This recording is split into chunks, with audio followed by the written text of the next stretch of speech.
The water was silent and still. She swam deeper, feeling the pressure on her body, pulling her down. And then, she saw a giant shadow, waiting for her in the depths. It had Femi's face, twisted in pain, reaching out for her. Mina's scream was swallowed by the water as the shadow pulled her under. Disappeared beneath the surface. The mist began to lift, and on the shore, the others watched, helpless Ola, staring blankly at the water. His hand still felt the warmth of Mina's arm, the weight of her sacrifice pressing on his chest. He had always thought himself strong, but now he felt helpless, watching as his best friend was claimed by something they couldn't fight.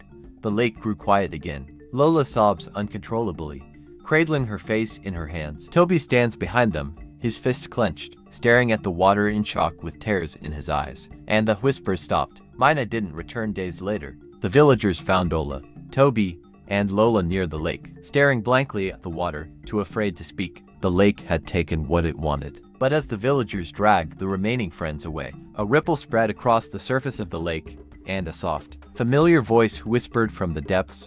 2 days later in the village, no one believed their story at first. They were met with skeptical looks and whispered disbelief. The lake has always been cursed, an elder said, shaking her head, but no one has been foolish enough to go there for years. Ola clenched his fists. We didn't know. We didn't believe the warnings. Lola, her voice hoarse from crying, spoke up. Mina stayed behind to save us. But it wasn't enough. The lake, it's alive. It doesn't forgive. The elder nodded solemnly, her old eyes clouded with sorrow. The lake never forgets. What it takes, it keeps. For weeks, the three of them tried to move on, but the memory of that night haunted their dreams. Every time Ola closed his eyes, he saw Mina's face, her eyes full of fear as the water pulled her under. Toby heard the whispers of the lake in the wind. Lola could still feel the cold grip of the mist on her skin.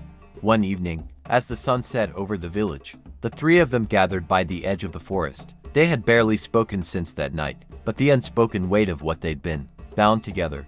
We should have never gone there, Ola said softly, staring at the ground.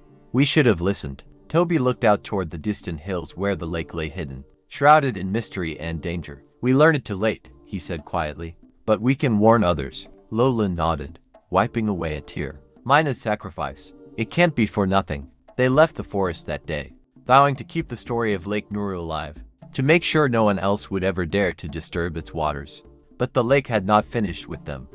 One rainy night, weeks after their return, Ola woke suddenly, his heart racing.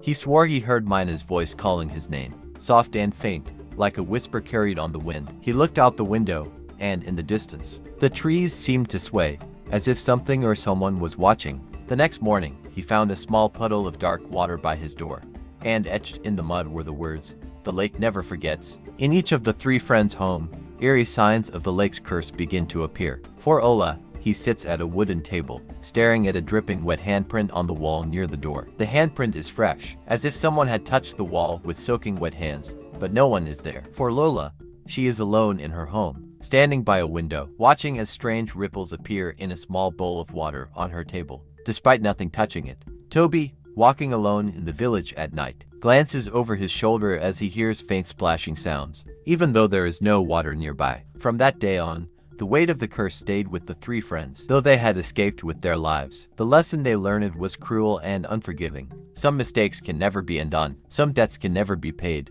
and Lake Nuru would never, ever forget. Lesson to learn it. Respect the unknown and heeding warnings from tradition and nature. Curiosity, when unchecked, can lead to disastrous consequences, and some boundaries are set for protection, not restriction. Not everything is meant to be discovered or disturbed.